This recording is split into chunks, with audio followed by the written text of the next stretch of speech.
Alas 7:16 magsasagawa po ng oral arguments ngayong araw ang Korte Suprema kaugnay ito sa tatlong petisyon laban sa paglipat ng halos 70 bilyong pisong sobrang pondo ng PhilHealth sa National Treasury.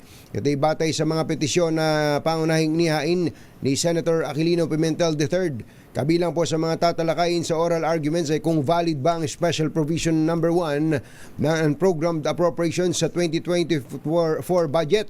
Ito ay yung nagbibigay pahintulot sa paggamit ng fund balance ng GOCCs para ponduhan ang identified purposes sa unprogrammed appropriations. Tatalakayin sa madaling salita kung pwede bang gamitin yung pera ng GOCC para sa unprogrammed appropriations ng budget. Yon. Tatalakayin din kung pwede bang taasan ng Bicameral Conference Committee ang pondo sa appropriations bill, pati na rin kung pwedeng magpasok ng probisyon na wala sa original na appropriations bill.